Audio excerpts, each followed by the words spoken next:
What is going on, everybody? Welcome to this week's episode of the Delicate Plan podcast. I am Primitive, and as always, I got my co-host with me, Dante. What's going on, man?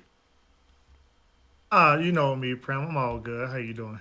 I am doing good. I have been playing probably way too much Yu-Gi-Oh than I should be, but that is for another day. Today, this week, we got some very big news to talk about. I'm sure some of our listeners probably already expected us to go over some of this, but before we get into that, I just want to say apologize about no episode the past couple weeks. Nationals happened the first week, so we already said we weren't going to do that week, and then last week we had a little bit of a scheduling issue, but we are back now. I had a couple people ask me where the podcast was or when the next episode was going to be. Podcast's not going anywhere. If we don't got an episode Mhm. coming up, we're just something's just scheduling came up or something came up. So just gonna let you all guys know that now. But today, Dante, we are talking about something very important. Wouldn't you agree? I do agree, 100%. And I'm sure if you are wondering what we're talking about, we're talking about the announcement that at the upcoming DigiFest, they are going to be testing having a Mulligan as well as having a side deck in the Digimon card game at an official event. Actually, a couple official events. And so this is pretty big news because this is something that we've missed in the Digimon card game that a lot of other card games having. Some card games have mulligans. We know Yu-Gi-Oh has their side deck, and a lot of other these cards have these other interactions like with the deck at either at the beginning of the game or after the game. And Digimon's never really had that, but now we have the introduction of it being tested. Now they are being tested. It's not official yet, but it might be in the future. But mulligans and side decks are going to be completely different topics, pretty much, no matter what. So we'll go one by one. So we'll go in alphabetical order, which means we're talking about mulligans, and something that I've been aware to now, as of right before the podcast, is that me and Dante, when it comes to the topic that we're going to talk about today, are on complete opposite sides Uh-huh. the entire time. So this will be a very interesting one. So, do you want to go first, or do you want me to go first about mulligans? You know what? About Mulligans, I think I'll take first. All right. So, Mulligans, in my opinion, um, with how Digimon right now is structured between the OCG and the TCG, I do not think we need a Mulligan. Now, hear me out. This is also with the introduction of side decking. Mm-hmm. So, having a Mulligan it just rewards you for playing a more high rolly deck. Yeah. And when it comes to that, when you mulligan, you're fixing RNG. So it's one of those things to where in the Digimon card game, RNG is 100% part of the game. It's just a factor between our security. We don't know what's in it. A lot of the Between time, yeah. right. I mean, of course, the obligatory, TK or looking into it and stuff like that. Reinforce, yeah. Uh, right. Like we don't like when it comes to our draw, we don't know what our draw is. Mm-hmm. We don't get to properly search like how some TCGs like Pokemon and Yu-Gi-Oh do. We don't Mm-hmm. get the search, so it's one of those things to where you giving us a mulligan, it help fix the RNG, which actually gives more high rolly decks such as adjustment, such as a little flute.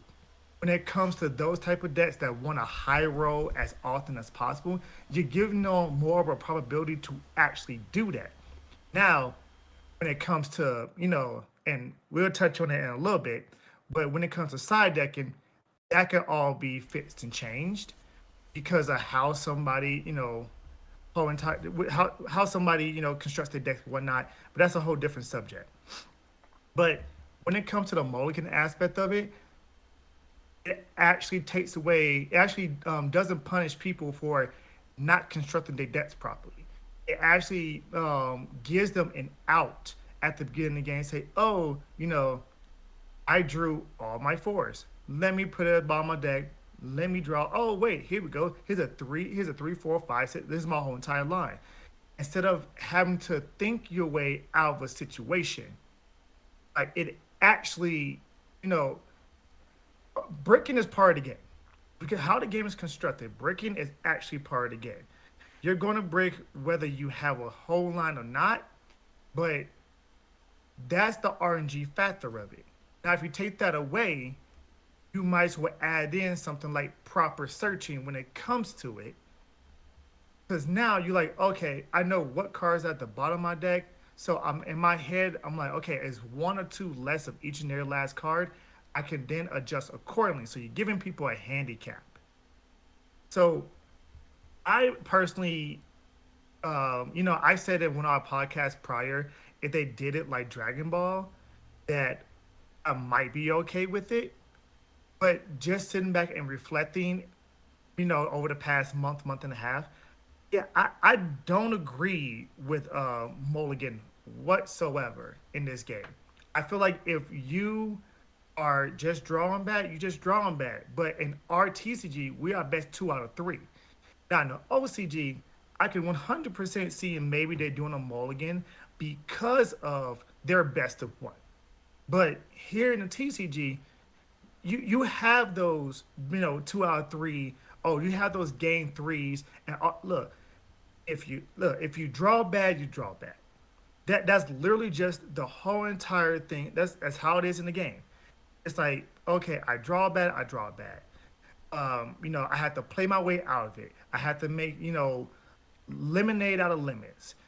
And my thing is, I wanted to be a card game to where you can take your deck and construct it. And the one thing you have to say is, how bricky is this deck? How can I not brick? Now you're taking a potential aspect of deck building, which makes this game actually makes the game a very, very good, viable game. Is that there's so many cards that you can construct with that you have to then focus on the consistency aspect of it.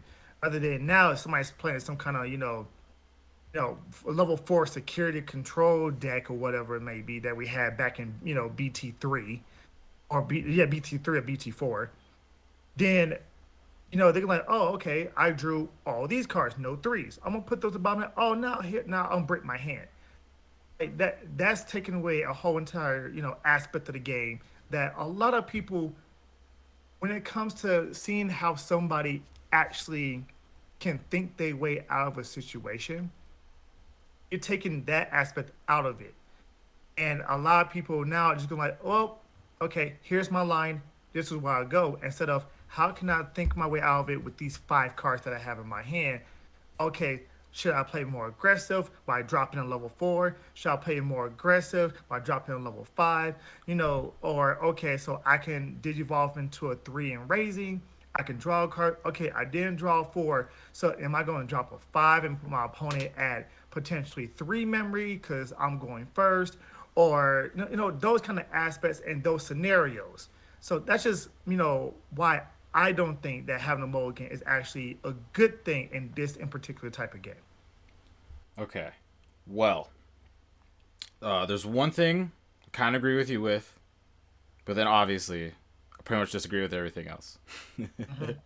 So, yes, the mulligan is going to help high rolly decks like Jessmon, but like if you have a deck that like the Jessmon that we have right now, before we go into BT7 and they get their new Huckmon and the Sistermons and stuff and it gets a little more consistent, if we have like the Jessmon right now where it bricks a lot, I've played against a lot of Jessmon decks, like a lot of Jessmon decks, and there's many a times where they do something like whiff a rookie in their top 5, and then they play like red memory boost to reveal the top 4, and then they still don't hit a rookie for like 2 turns. So even if they put their hand to the bottom, they still brick a lot of the times with stuff like that.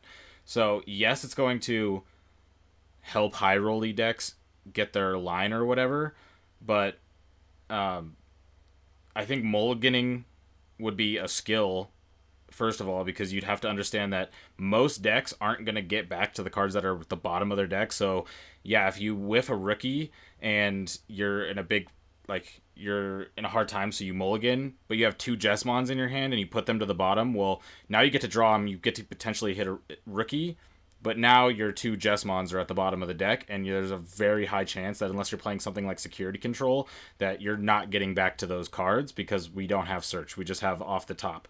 So with mulliganing with Digimon has a mechanic that is completely different than I guess not every other card game. I guess Pokemon's very similar, where you you have your rookie, your level 3, and you're trying to go level 4, level 5, level 6, and that's how a lot of decks build. And I say Pokemon's kind of like that because you start with your basic and then your level 1 or whatever.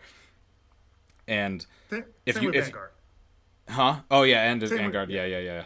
So a lot of those times, if you whiff those bottom ones and your opponent doesn't, then you just have non games, and non games happen way too consistently in this card game to really, in my opinion, I think the card game should have came out with a mulligan because of this. Like, I've just witnessed, played against so many non games. Like, it's not really that fun when your opponent has to like hard drop a level 5 3 turns in a row and never does anything, and then you just kind of just cream them because they didn't hit the level 3. They just had level 4s and level 5s and level 6s, and when they hard played the level 4, you were able to bounce it back, or when they went to a level, you just keep choking them, or you gave your opponent too much memory. All this stuff happens, and a lot of these non-games happen, and it's very annoying, and it's one of the things that I hear complained about the most is bricking. And when people say bricking, there's a lot of other terms that people say with bricking, but most of the time when people are talking about bricking, what they mean is that they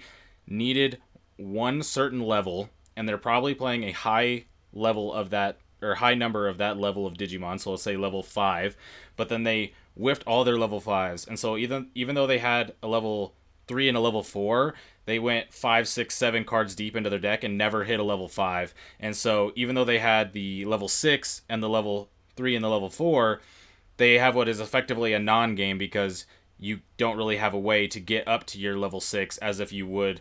Like, technically you can hard play level 5, but then your opponent has like 5 to 8 memory to work with, and that usually with a lot of decks you can deal with that, especially in the current metagame. I could just like bond a friendship that and bottom deck it or whatever. And so because of the non-games that happen due to just like missing one specific level, I think a mulligan is borderline necessary. Now we're talking about with mulligan and sideboard. I don't think the mulligan and the sideboard really change that much. Honestly, the mulligan would make the sideboard even stronger than it already would be if we had a sideboard, because then you'd be able to just side in your 6 to 8 broken cards, and then you just get to mulligan until you draw it, and then you just have the cards in your hand. So mulligan and I'll say this right now, mulligan and sideboard I don't think can coexist like very well together, because sideboarding is already going to be way too would be like extremely broken, and being able to mulligan so you hit your sideboard cards like almost guaranteed is also like super broken. It's like if you're playing Yu-Gi-Oh and you side deck in like 7 hand traps, and then you hit none, and then you can mulligan and you draw like everything that you need. Like, that would be super broken because you get to enable your side deck. And so both of them together would be very bad. But as we'll get to with side deck later, I just don't think there should be a side deck at all. I would much prefer the mulligan, so that way, sure, the high rolly decks that are already going to be bricky even with the mulligan, like Jesmon, will have a higher chance of getting through, but just overall, the amount of non-games that would be gone by being able to mulligan would be so much. Instead of being like a decent amount of times where people are like, oh, I whiffed because I didn't hit a level 3 or something, or like I didn't hit my level 5, that would drop way more, and you'd have way more competitive games where people are actually like going deep and actually getting each other down in security, instead of just having games where it's just like, oh, game 3 I drew awful and my opponent, I just like non-gamed, and that's it, my opponent won. And bricking is going to be a thing, and drawing bad and RNG and all that stuff, that's going to be a thing in every card game, because the way your deck is shuffled is technically an RNG. So if your deck is not shuffled in a way that is favorable for you, that's technically an RNG. But if your deck is really bad, like if you open just like a hand that is like basically unplayable, and then your opponent opens just like even half decent, even like a half decent hand, like where it's like kind of bad, versus a hand that's just a complete brick, you're still very one sided. And with Digimon, there's not like the craziest comeback potential in a lot of colors. Some colors have like comeback potential, black a little bit more because they have like Ultimate Flare, Gewalt stuff like that. Blue, I guess, is also kind of nice because they have like Ice Wall, but a lot of decks don't have like these crazy like board clearing things where if you fall really far behind, you're gonna be able to wipe off 4 or 5 Digimon in like one single turn. And like I said, that's not gonna be fun for anybody of any level in this game. And I don't think really like the like catering to make sure that high rolly decks like Jessamon don't get a mulligan isn't going to help that much, just because if we look at the most high rolly decks that we've had, at least from when I've played, I would say it's probably Lilith Loop and like back like early Lilith Loop, where it was just like you either drew the perfect cards and you won against anything, or you didn't and you lost against like everything. And then there's Jessamon right now where it feels very much the same. Um, those two decks, yes, would get a huge buff with the mulligan, but I don't think they're really that common, and I don't think the mulligan itself would spawn new archetypes that are just incredibly high rolly, because the decks that are that powerful when they're high roll are already decks that are built. So I don't think it would really change anything that much. I think it would just make the game way more competitive because there would more games would actually be played. And I also think that mulliganing, like I said, is going to be a skill because you need to understand that majority of games, especially when we go into the next couple of metagames, like next metagame where it's going to be very aggressive with hybrids and stuff, when you put those cards at the bottom, you're probably not seeing those cards again. So you're essentially going to have to like use that knowledge that you just put these 5 cards to the bottom and you're probably not going to see them. One thing I will agree with you on is I do agree that side decking and mulligan should probably not exist in the same game at the same time. Yeah. Now, my opinion is the side decking I would prefer over the mulligan, and you are vice versa. Mm-hmm. So I think that's what makes this conversation interesting. Yeah. Now, I would say this: when it when it comes to, I know, and you brought it up, when it comes to the next format and how we're going to have hybrids and all these things popping up. If you open up with no tamers whatsoever, but you open up with threes and fours and with hybrids and stuff. If you mulligan and draw right into your hybrid, right into your tamers, right into more threes, right into your like your fits in your hand, Mm-hmm. and already I think the only deck that we really have when it comes to the only deck we have that manipulates the hand is Dan Devermon. And like, just imagine if Dan Devermon was a thing. Mm-hmm. My thing, my whole argument is when it comes down to Mulligan, you're holding the hand of some people because some people would like. Just think about this, and I played Live Loop when in its first infancy, to where before we had all this crazy stuff coming out with Titamon and whatnot, and yeah, that was a high rolly deck. But imagine if Live Loop back then had a Mulligan, we would have been able to see Live Loop just as fast and as aggressive as it was now. Because when we open up, we don't open up. We don't. If we open up not optimum, we have another chance to open up optimum. And when you open up optimum, that's where the problem's going to be because of decks like Jessamine and Little Flute that just high rolls to oblivion. And I mean, yeah, there's some other decks that we haven't brought up yet, but it's one of the things to where, especially you have a very controlling deck like come BT7, yellow's gonna be a super defensive controlling deck, and just imagine if that deck didn't open up optimally, and like, okay, I have a chance to actually be a little aggressive against this deck and not let them get their pieces. Oh wait, no, they mulligan. Now they draw. Then they fix their hand. Now I gotta deal with a grind fest of 35 minutes because this person keep on stacking up security, and now it's back. You know what I'm saying? Like I'm not complaining about the back and forth. I'm complaining about giving certain decks and archetypes a advantage over others because if you're a mid range deck, you don't really care too much. If you're a hyper aggressive deck like Just Mine, you care. If you're a hyper defensive deck like okay, let's bring up Zoe, the Zoe hybrid line, then you care because that Mulligan can really help fix your hand. Now, I do think me and you played many TCGs. The one thing that I did like, I didn't like about Pokemon was that yes, it was best 2 out of 3, but you had to inherently dodge your matchups. There were certain cards you like, oh, if I could just have a side deck and side these in against this matchup, I have a chance. If I'm just take, some older cards. If I'm a Volcanion Flareon deck and I'm going against a Blastoise Deluge deck, like I'm going to lose because the type matchup is not in my favor. But if I have a couple of cards that are generic that can put in that help me in this matchup, I'm then on an even playing field. That's why I prefer the side deck rather than the mulligan. Right.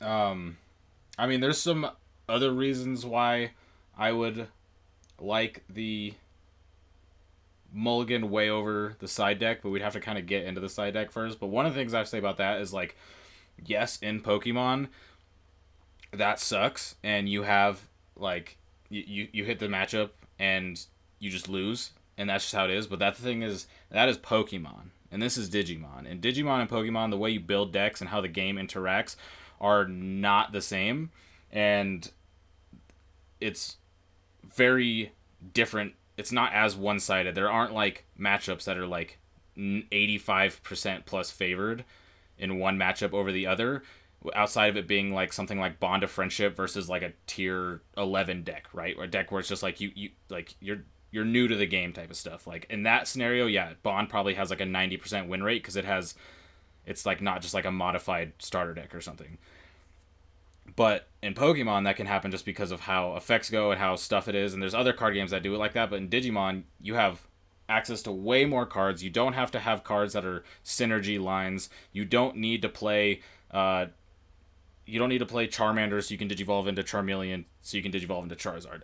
Any Digimon can digivolve on top of itself. All of them have different digivolve effects, on play effects, inheritable effects, whatever. They have all these other effects that can interact, and you can pick and choose those and bring them out and all this stuff. And like, you don't have to play tribal, right? Like how a lot of other decks are, where you have to play the deck that you're playing. Like if you're playing a Yu-Gi-Oh deck, a lot of the times, if you're playing Phantom Knights, then you're playing a lot of cards that say Phantom Knight on them or in the text, or cards that base around Phantom Knight and stuff like that. As towards Digimon, when you're playing Agumon, yeah, if you're playing Agubond, then yeah, you're playing a lot of cards that are based around Agumon, but that's because they have strong synergies with each other. But when it comes to like digivolving, it doesn't have to be a Greymon. It doesn't have to be whatever. It can be, you can digivolve into Bauhuckmon and then digivolve that Bauhuckmon into Rise Greymon or whatever. And it's just like, it can be completely different. And so the way that the deck can be built can be changed in your main deck with the 50 cards to tech for certain matchups and make things like that. So where you're, like I said, unless you're playing like a deck that is not even like a real competitive deck and you're playing against tier 1 like highly optimal Bond of Friendship, then yeah, it's probably gonna be 90 plus. But for the most part, you're probably not gonna have a matchup like, if you play 100 times, you're probably gonna win like at least 30 to 35 times out of those 100 if you're both at the same skill level. Even if it's you're playing like a tier 3 deck to the tier 1 deck, you're not going to have that bad matchup. You're going to have outs.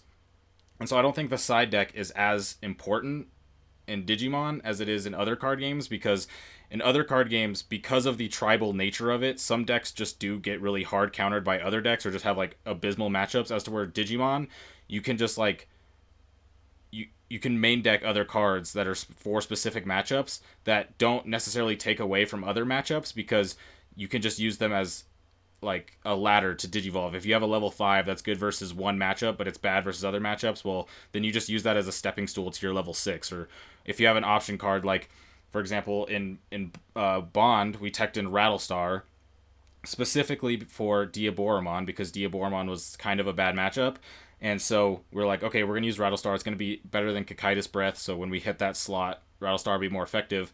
And it made that matchup a lot better. And it did hurt some other matchups because we weren't able to bounce things unless, like, there's a lot of things we couldn't bounce unless they had 3 or more Digimon. And so it kind of took away from that matchup, but not really. But it like enhanced the matchup, and so you can do that with Tex in Digimon just because of the diversity of it, whether it's inheritable or if it's a on deletion effect, or if you're there's even people playing other option cards. There's people playing blue in Three Musketeers, so that way they can deal with things like Craniumon better. Or there's people playing like Purple Mimi in Gabu Bond was a thing a lot because you would be able to just gain a bunch of memory and stuff like that. And so in Digimon, you have a lot more freedom for tech cards that help in bad matchups that don't necessarily take away from good matchups, to where I don't think the sideboard is needed as much in like other card games where you have like incredibly polarizing matchups. Now, I will say this: when it comes to, and I just touched on what you said about the whole Yu-Gi-Oh thing. You could theoretically splash Phantom Knights, and they would synergize with themselves in any other deck. So you can have two different decks within one. They just work with each other. You Oh, have to find a common oh, synergy. we're gonna get to that. I have things to say Now, about that in Digimon. now, yeah. Oh, I mean, you want to go into the sideboard? We can definitely do that right now. I mean, you can say whatever you're gonna say. I'm just talking about it, the topic of taking an archetype and sideboarding it into anything. I want to mention that when we start talking about Uh, sideboards. That's a topic I want to bring up. uh, Yeah, that's all I'm saying. yeah, yeah, yeah. Okay, no, no, no. You're good. You're good. Yeah, no, yeah, me personally, I just don't think the game needs a mulligan. That's just me personally. I don't think the game needs it. I know a lot of people ask for it. A lot of people are clamoring for it. Just me personally, No, and I mean the thing is doesn't. we're not here to convince each other either. Yeah, no, no, no, no, no, no, no, not at all, not at all.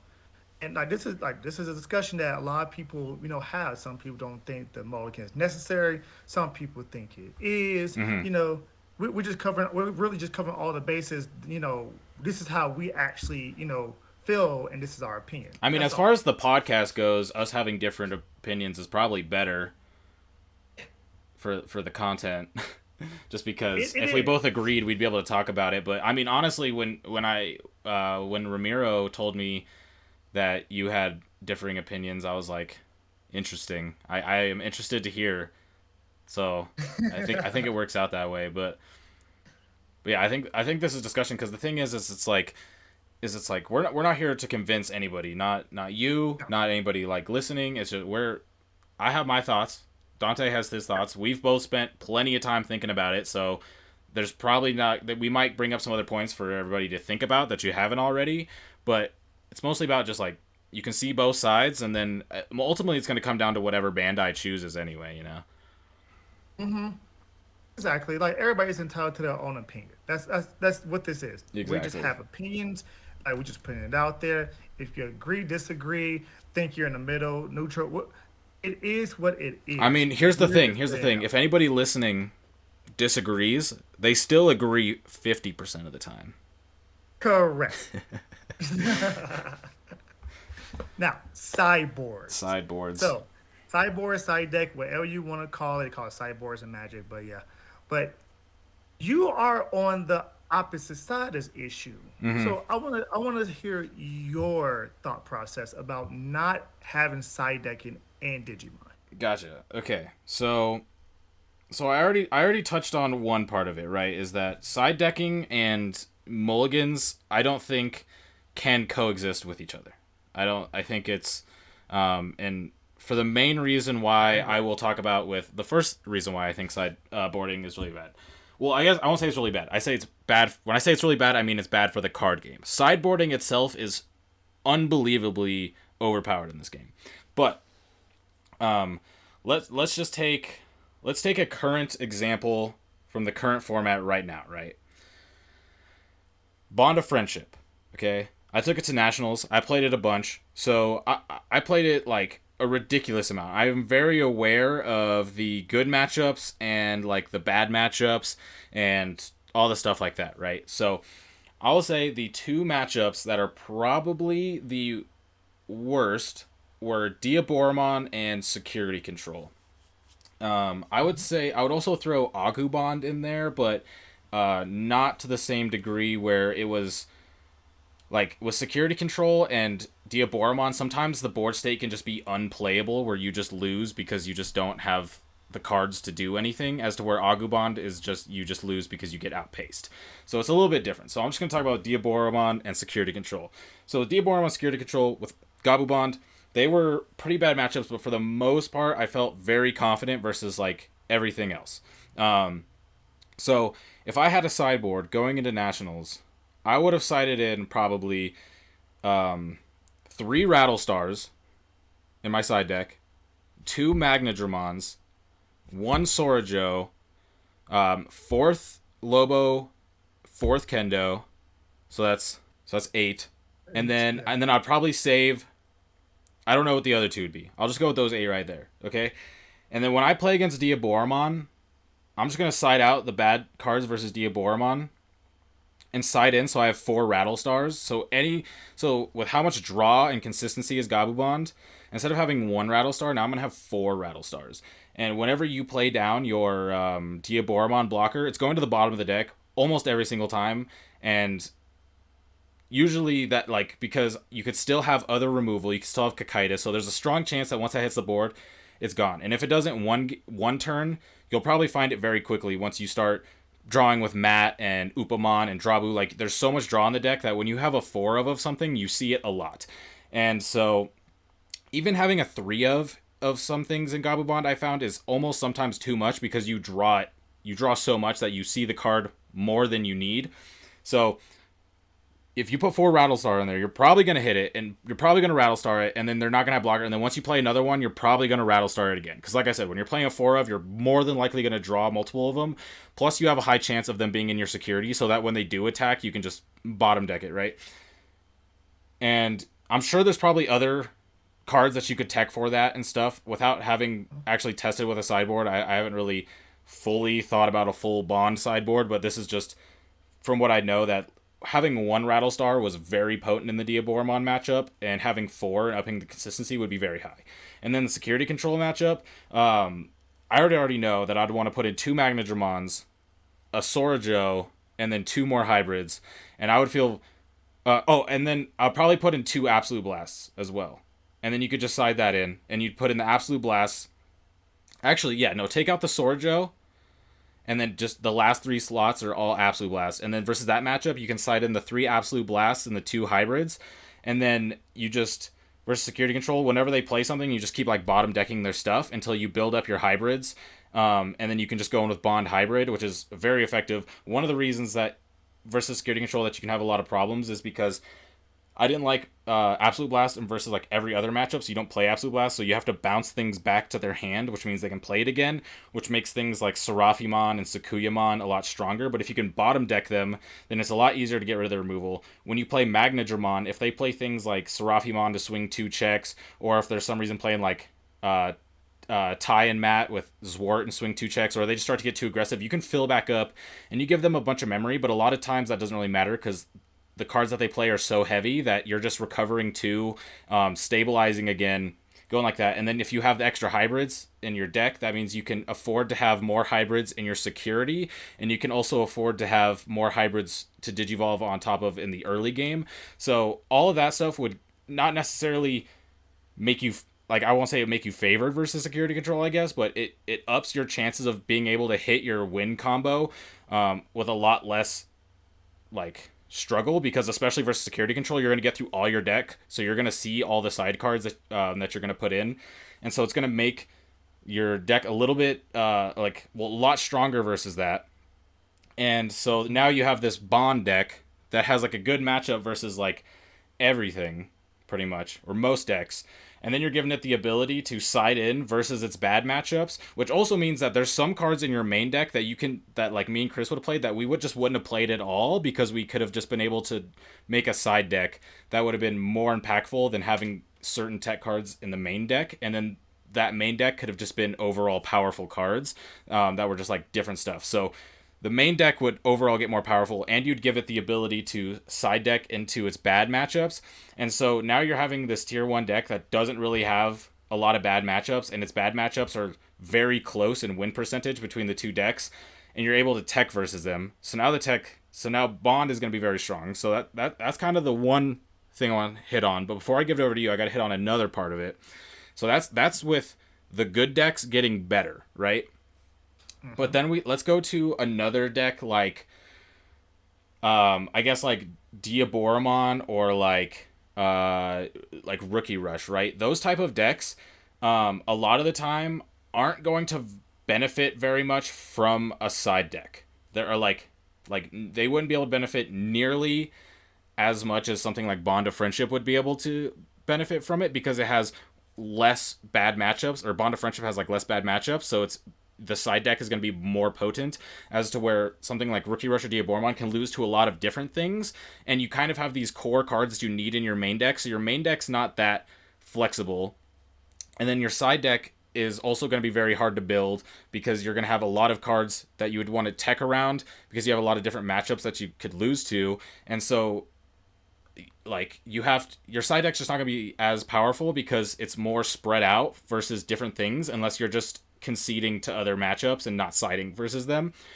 And then like Rookie Rush, for example, it's gonna have like a whole ton of bad matchups in this format right now, and there's like, even if you side in some cards with Rookie Rush, there's not a lot of cards to even side in because of just the way the deck plays. You kind of do the same thing with Diaboromon. You also kind of just do the same thing. You want to get Diaboromon tokens. You want to play like Diaboromons with Rookie Rush. You just want to play rookies and Rush, and so it's like you're gonna be able to tech in some cards that would help you versus like Mechanorimon and stuff, because people would definitely put like a lot of people would probably just put Mechanorimon in their sideboard for aggressive decks, and so you could sideboard in stuff like Ogremons or something else like to go along your spirals to get on top of that. But for the most part, you're not adding anything that's like super like matchup shifting, I guess, in those type of decks. As to where if you go to the higher decks, the higher tier decks that have less bad matchups, those are very impactful because you're able to side in like 3 to 6 cards for your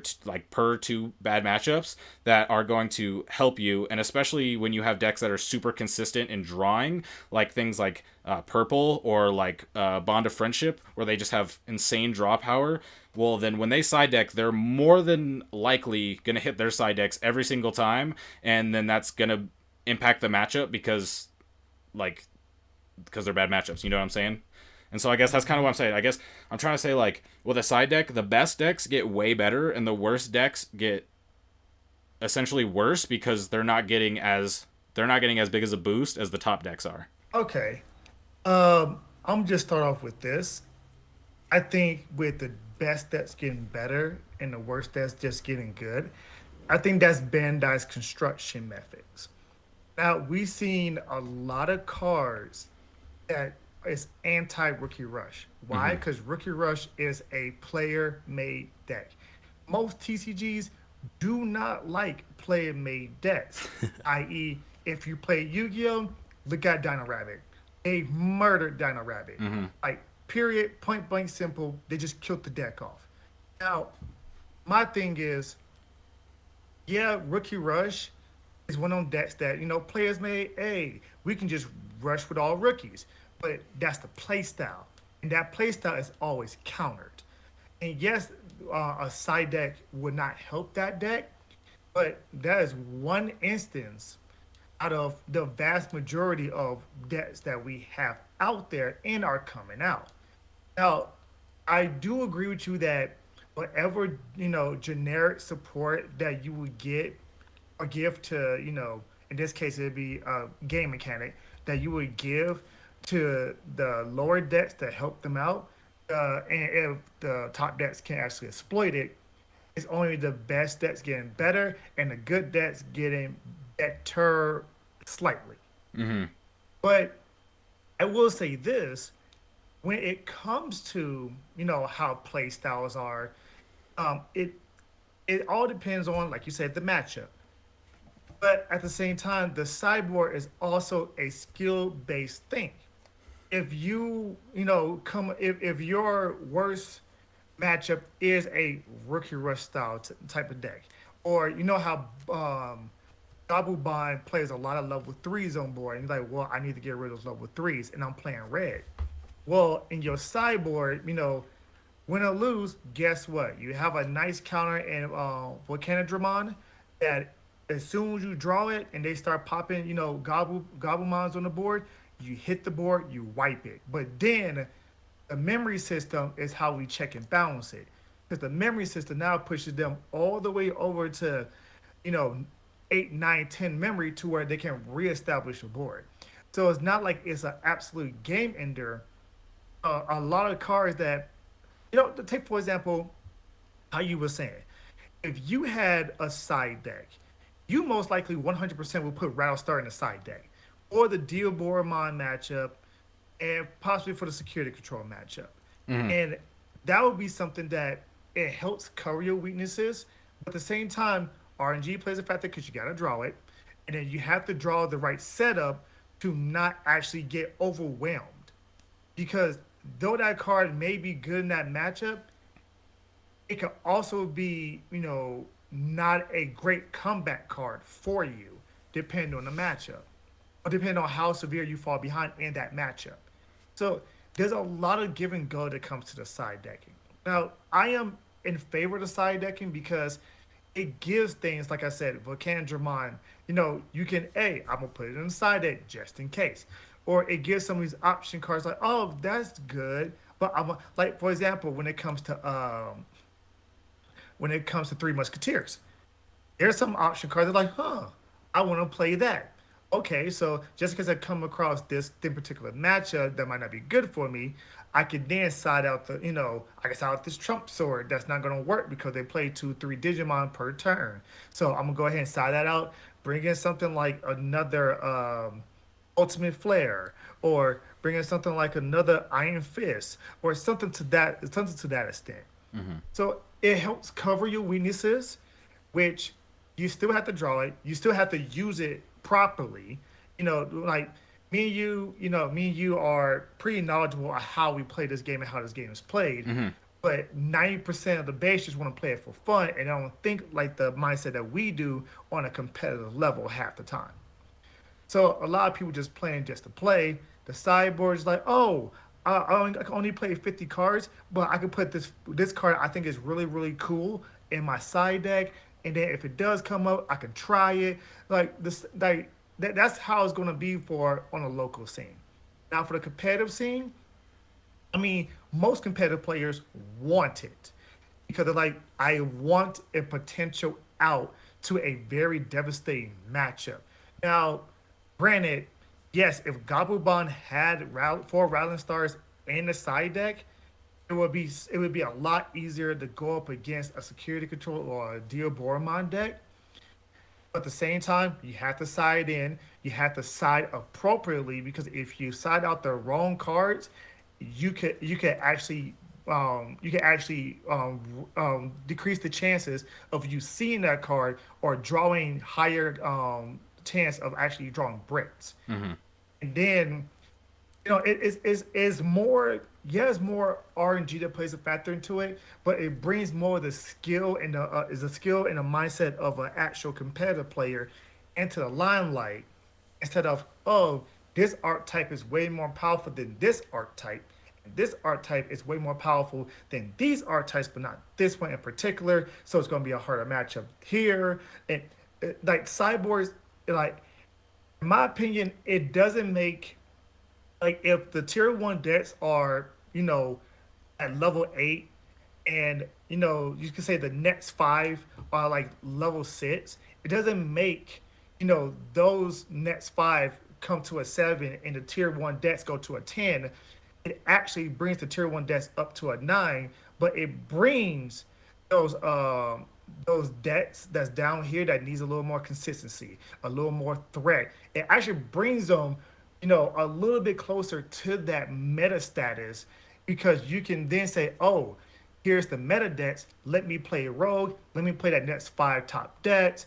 Let me go ahead and surprise some people. Let me throw these into the sideboard. Oh, okay, this is the perfect matchup. Let me side these in, and then these are not going to work in this matchup. Side those out. It it brings a whole different dimension to the Digimon card game that on a competitive level is going to be highly welcomed. You might get some people moaning and groaning on the local level because, oh, well, it's not enough time for us to do best 2 out of 3 and with sideboarding. I get that. If we sideboard, we might have to increase it by like another 5 minutes for best 2 out of 3. But that's just me personally. Oh my But god, I didn't even think about the timer. yeah, Oh yeah. no, dude. You just okay, you just convinced me even more. And I'm just being straight honest. I Like just thought I'm about being the straight time. Oh honest. my god, dude. Citing both after game 1 and game 2 is going to be like 6 7. That could be like 6 minutes with shuffling. Yeah, so I'm being straight honest. Oh my I'm just putting it all out there on the table. Yeah, if And I they know don't, if some. they okay, here's the thing: if they don't increase round timer by another like five, at least 5 minutes, Yeah, then I yeah, have then and add that to my list of anti sideboard reasoning. it's funny because like if that was like one of your big like points, I would actually agree with that aspect. Like they're gonna need to increase the time by five I didn't even minutes think about at that. I'm gonna be least. honest. That never even came up once. Because here's the problem with that. Okay, so I played the Pokemon VGC super hard, right? Yeah, And there is a tactic that was used a lot. The most notable, I guess, person that the listeners might know would probably be Wolf Glick, the 2016 world champion, 3-time national champion, etc. He was very open about the fact that he would do this, where going in, prepping in for worlds and stuff, he would make sure his Pokemon, he would like breed for the shiny Pokemon, and he would have like all these different all like to eat up the clock. time sinks, right? Random Yeah, time sinks, and then that would give him the ability to, if it gets down to it, you'd be able to slow play very hard. You'd be able to use these timer stalls plus the slow playing on your decision making plus all the other natural animations from your opponent's side of the board and stuff like that. That would cause for a lot of time to be sunk down to where you'd hit the timer, and then you would put yourself in a favorable position to where you win. Now it's a little bit different in Digimon because a lot of the times it's gonna tie you if you go into that situation, because it's not right, like who has most security on the board or whatever. right. But the same thing still applies. If you're in a bad position and you know that, you can use these time sinks to your full advantage. So if there's gonna be a sideboard, one, there has to be an extension on the timer, on the round timer, and two, there has to be a maximum time for sighting and shuffling before getting into the next game. I don't know if there is. I had the let me pull. I have the document pulled up. Let me see if it says Okay. anything about time. I know in Yu-Gi-Oh, it's a 3 minute maximum to side shuffle and present. So Cause that's how they did with that. okay, as far as I see on um, as far as I can tell on this document sheet, unless I'm seeing anywhere, there is no official announced time on that aspect. That might change. That might be something that's added in the future. But as far as I can tell right now, there is no time. So if there isn't that, somebody could take the real time. Somebody could really just, oops, I kind of forgot what these cards in my side deck do. I should read them all really quick before I choose what to side. Uh-oh, did I just burn 7 minutes and now we're guaranteed to tie when I know that I'm in a losing matchup, and so instead of taking the loss and now I'm gonna tie? Uh-oh. You know what I'm saying? Yeah. That is a Yeah. problem. That's not necessarily. I mean, that's not a side decking problem. My biggest problem with deck decking is mostly being able to add 10 busted cards into your deck. But And the time sync concept of it is, I didn't think about it, but now thinking about that is genuinely an issue because there are already a lot of matches that go to time. yeah, I agree with that. Like if you're playing against anything security control based or anything, I mean, yeah, like if for example, like on your channel when we was in the store tournament, me and John was going back and forth. Game one took 35 minutes. Yeah. And I was like, okay, I'm not going to stall you out, brother. I was like, we're going to play game two as optimal, as fast as possible. And that's why we got the game two so fast. Yeah. But it was one of those things to where, yeah, as a control deck, yeah, like they have to do something. They like, and that's an easy fix at capping how much time it is put into the side deck. And like, hey, you can't be siding more than like 2.5 minutes, or you Exactly. can get called on it for slow playing. And as a judge, yeah, like you're gonna 100%, yo, you can't do that. You can't do that. Next time you're going to get a game loss. Yeah. Like that's very simple to fix. But I think I it's do simple. agree that Okay, I think that's simple to fix in. Sorry to interrupt you, but I you think good. that's a lot more simple to fix in person than it online. Because calling a judge Yes. online is going to more often than not take more time to get the judge to the table to make a call than it would take in person. And since there's the time between the judge getting there, they're probably not going to give you a time extension for giving a warning to somebody doing that, unless that's part of the thing where if somebody's caught slow sighting or whatever, then there is a time extension, something like that. That itself, like online, like basically what I'm saying is that makes more sense in person. Right, and by the way Bandai's going, they want more in person tournaments. I think they figure out that the online thing can be used in a just case scenario type of thing, but they're pushing straight online. Like this is why they have it, and I think the first fest was in Austin, Texas, right? Yeah, So it's in Texas. I don't know if it's Austin. I don't remember exactly. okay, so like it's in Texas. They're trying to push online. No, they're trying to push in person.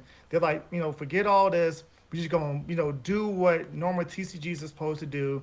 That way, if there's anything going there, the head judge there can make the final ruling, final say so, yada yada yada, and then we can see how it goes. If it goes perfect or people like it, the feedback was great, we'll adopt that, and then we'll move forward with that.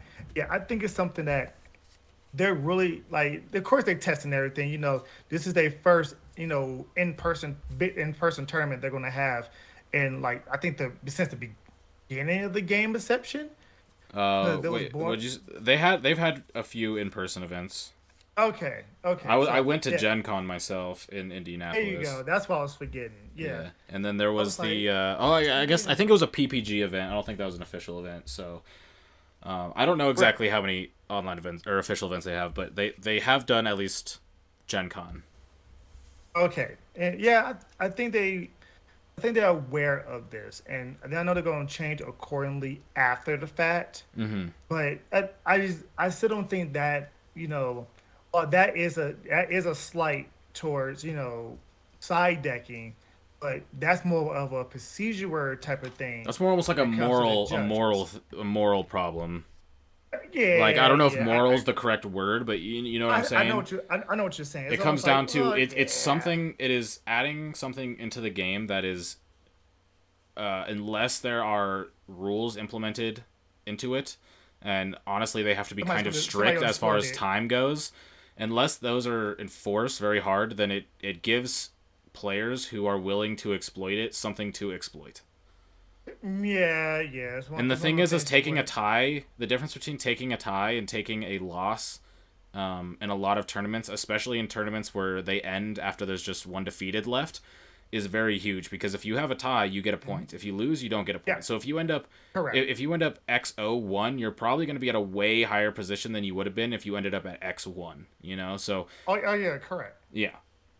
Yeah, like that 100%. Like, yeah, yeah, it's crazy because I think a lot of TCGs are going to this whole, yeah, you can tie type of scenario, because even the anti-tie game called Yu-Gi-Oh, even they Oh my acknowledge gosh. that, okay, yeah, now we have to go, tie. Okay, hold on, based off of life points, y'all even life points, it's a tie. Hmm. Like even they acknowledge that ties are going to exist in the TCG. Now, how you get there is a whole different animal. I don't think sideboarding will do it. I think it's something they have to take in consideration when it comes to how much time it is at a best 2 out of 3. I don't think they should go to a best of one because then high rolling decks just run the meta, aggressive decks just run the meta. But yeah, I really do think that sideboarding is I think it's more of a skill aspect that you put it into the game, and like you have to be able to know how to side inside, and then on top of that, the whole entire thing of okay, if my opponent is going to expect me to side this in, I have to I have to put these cards in my side deck just in case for this in particular matchup, because I know my opponent's going to play these cards, side them in. I need to put these cards in to make sure that I am ready for that in particular line, that in particular combo, that kind of stuff. So it brings a lot of like it makes the ceiling of Digimon higher by keeping the floor of it the same. And that's why I actually agree with the side deck. Okay, I have two things we got to talk about because I forgot to bring up the adding archetypes into anything type of side decking thing that we were going to talk about. But also, I'm just going to say it like this because how I guess I view the sideboarding, I haven't said it how like I'm about to say it. Okay, so the main reason I don't like sideboarding, because I agree with you, it is very skill intensive. Side decking in Yu-Gi-Oh is going to probably take me a while to figure out because getting back into it, I don't really know a bunch about the other archetypes, so I don't fully know what's going to be there. So sideboarding is going to be very skill intensive because one, you need to know what cards to put into your side deck. Then you need to Yep. know what cards to take out and what cards to put in for each matchup. Like what are going to be There's most over important cards? 10,000 cards in Yu-Gi-Oh. Yeah, and so it's there's I agree with you that's very skill intensive, but the reason I guess the main reason that I really don't like side decks is if we go back to where I said I think the best decks get very good and the worst decks get better, if you will.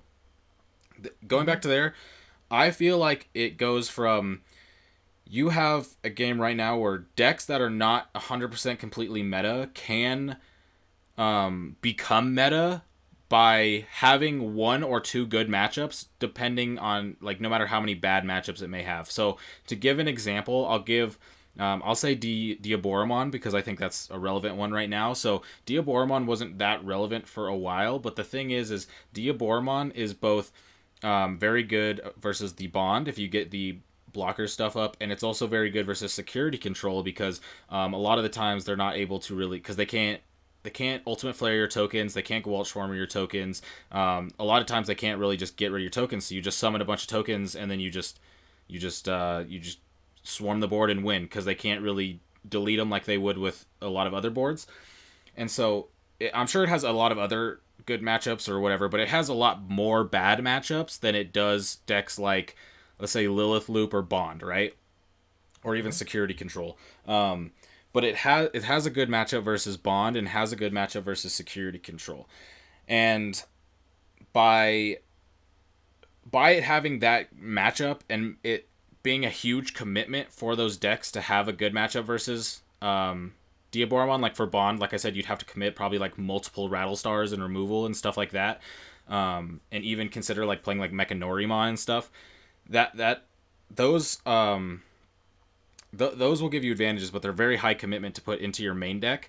And so those Diaboromon's going to exist and do really well in the meta because it has a very high chance of hitting one of its good matchups because security control and bond were so prevalent, right? And so Diaboromon's going to do very good. But if you give bond and security control the ability to start side decking versus Diaboromon and giving it cards that are because the thing is versus Diaboromon, I played it enough to where if they don't hit errata, they really don't have a chance at all. And then if they don't get a lot of tokens with a blocker Diaboromon, then they'll usually have to end up blocking once you start going in with hybrids and stuff, and you'll be able to clear off the board. But if they start to get going really hard, then they can be a lot of problem unless you're able to get rid of the blocker Diaboromon, which is where Rattlestar comes in very handy. And so like putting in these Rattlestars is like genuinely so impactful in that matchup, and so much so that I think with the draw power that you get from Bond with Upamon and Mats and Digivolving and just whatever, right?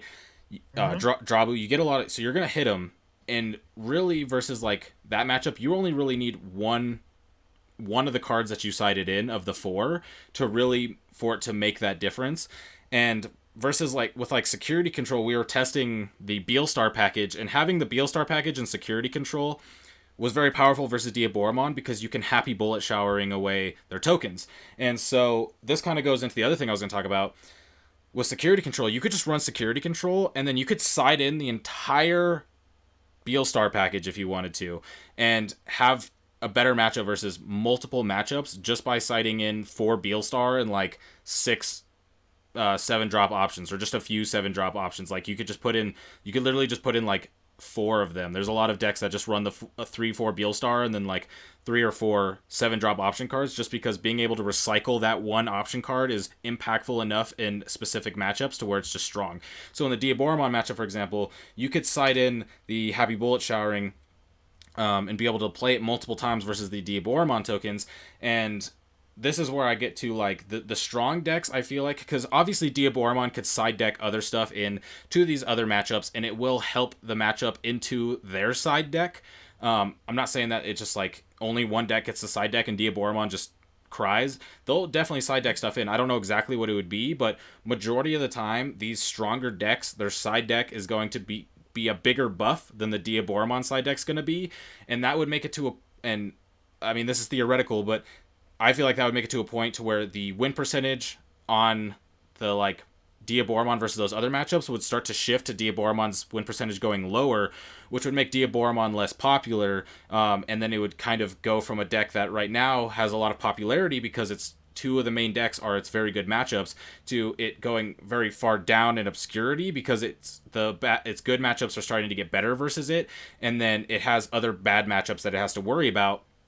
And so it's like the good decks get really really good, and the not as meta, like the not top, and by good decks I'll just say the top 5 decks, the top 5 decks get really good and all the other decks get better.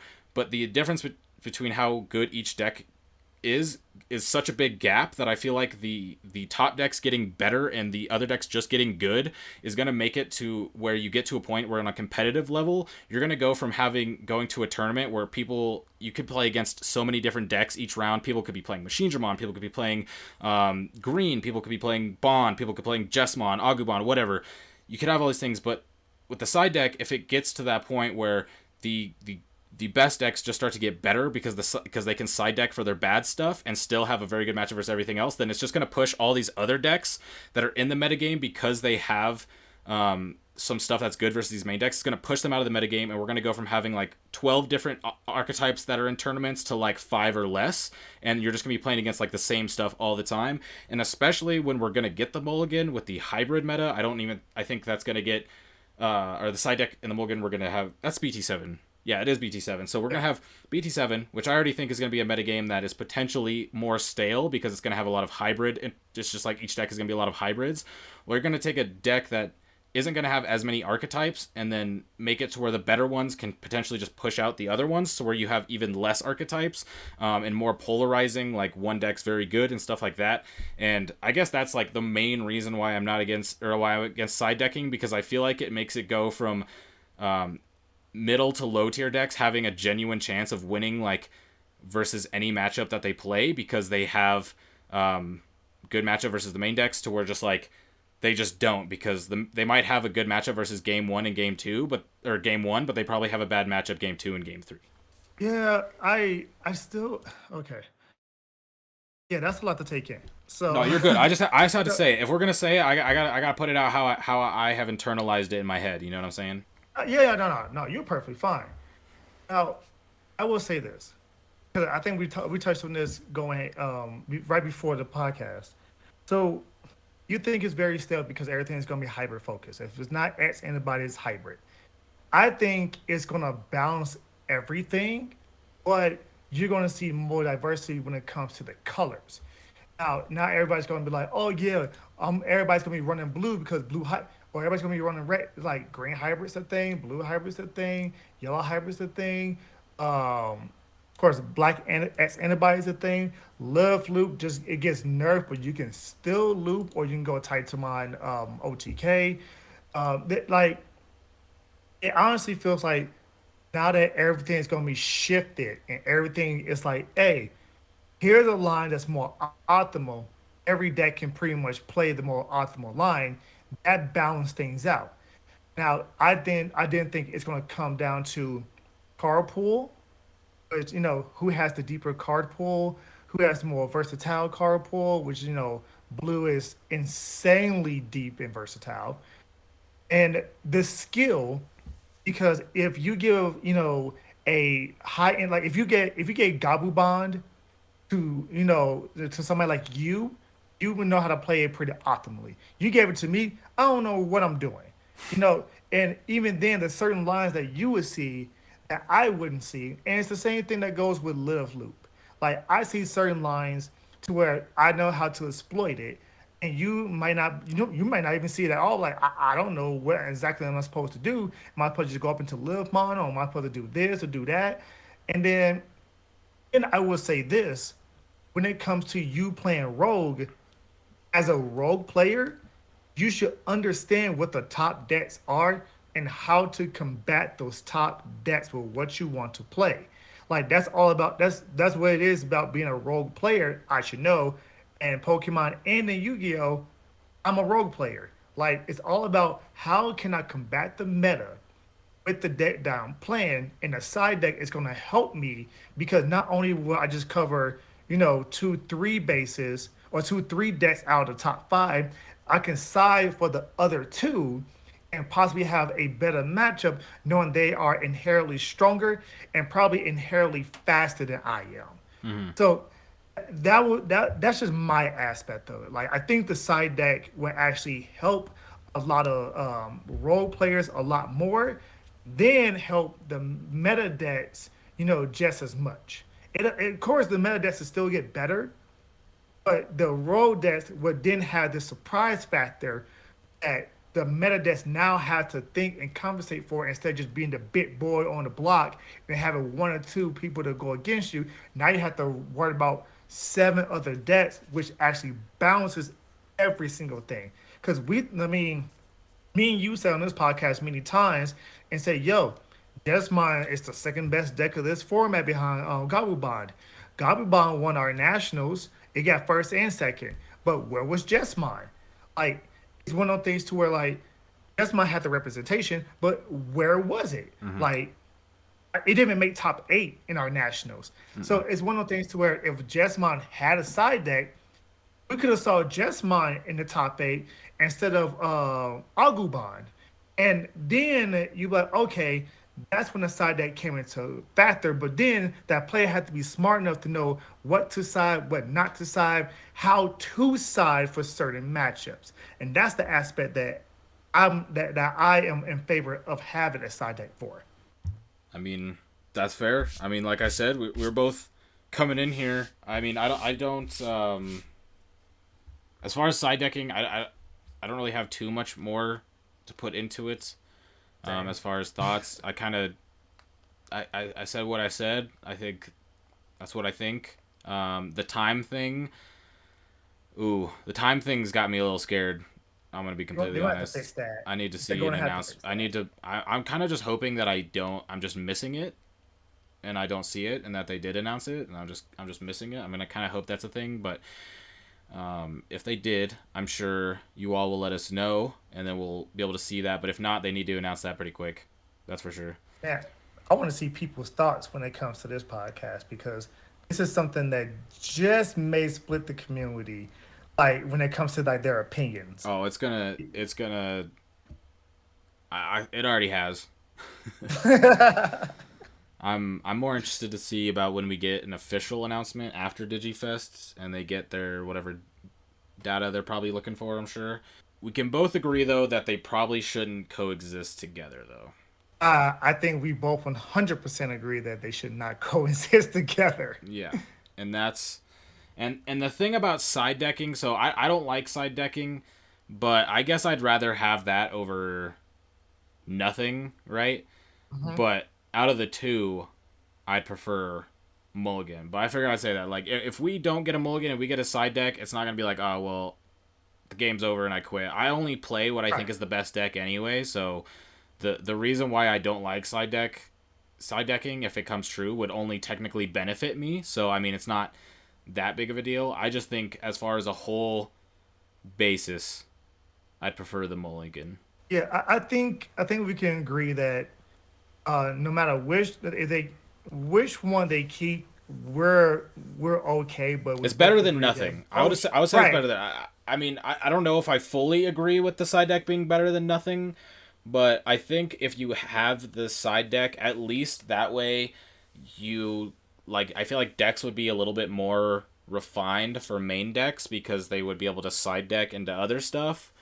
So I don't know. I guess we'll see for sure whenever the DigiFest does happen. But I mean, you knew me and Dante were gonna have to hop on here and give our thoughts about it. Of course, I just don't want to see older cards that are good not be played at all. And I think that's, another key factor of we have what, like almost 1,000 cards, if not more already. Like, let's give some of these older cards some good shine to Mm-hmm. where they can just, Ooh, Shine. flourish. Even then, like Shine would actually have a great time with a side deck. Oh, Shine would love a side deck. Exactly. That goes back into just being able to side in whole thing. Security control could side in the whole Deal Star package. Shine Greymon with the yellow package. You could literally side in the Lord Nightmon package if you wanted to, or something like that. There you go. And every deck is going to have their pros and cons when it comes to synergy and not. Like, that's just how it is. That's my opinion. Yeah, I mean, I'll say I probably want more. I probably want anything more than nothing. But yeah, both together is gonna be very very interesting. Cause like going back into it's just like I play versus Diaboromon. I side in, so now I have 4 Rattlestar index. Oh, didn't hit any. Guess I'll just put these 5 to the bottom and I draw. And, oh, there it goes. Hit it, guaranteed. I already got five cards drawn to hit my side deck, plus all the draw I'm about to get from these mats. Right. You So know me. I, together I just like they're chaos. very dangerous together. Yeah, I just like chaos. But having both in the game, I think that's too much even for me. And I That's like like I like chaos. that's like not even chaos in the good way. That's just like that's like Right. chaotic evil. You know what I'm saying? Right. Right. This is not necessary, people. Yeah, One or the other, not both. yeah. One of them's like they're both like an evil and like a good, but both together is just chaotic evil because it's just like it's like I feel like it's gonna be like you that meme where the dog's sitting there and it's all on fire and he's like, this is fine. This is fine. My opponent just sided in a bunch of good cards and then they mulligans and then they hit all of them. This is fine. Everything's okay. That's my life. That's my life. Yeah. All right. Well, you got any final thoughts to wrap up? I think this is probably a very impactful podcast, man. I think this is. I mean, this is probably going to be the one where most people are going to want to give their opinions, and we are ready to see it. Hmm. We'll be checking them out. So let us know what you think. I mean, just remember, these are just opinions. So we'd also like to hear Correct. your opinions. But if you're just gonna yell at us, then don't. But People are entitled to their own opinions, not their own facts. yeah, we're just here on this podcast to talk about Digimon, talk about the news, talk about what's going on, give our thoughts, and then that way everybody could hear our thoughts, make their own decisions, see what it is. Nothing's set in stone. A lot of places I saw talking about testing this at their locals. I might be going to a locals tomorrow that is going to be testing out the Mulligan, but not the side deck, just because they agreed that it would be easier to announce that they're enacting the Mulligan instead of the side deck for people who are not aware and like show up without a side deck, you know. So Right. we're gonna test out the Mulligan at that local just to see how it goes, and we could potentially talk about that next week, and then I'll probably try out side deck meta too, just to get some testing on that and see how it feels. But overall, I mean, I think we kind of I definitely got it all out there, said what I said. I think we both kind of went back and forth. There's definitely some stuff that we're both agreeing on. I think it's just that when it comes down to this, I think people are just gonna see beneficial natures from both, and you're just gonna have to gravitate towards which beneficial nature that you agree with.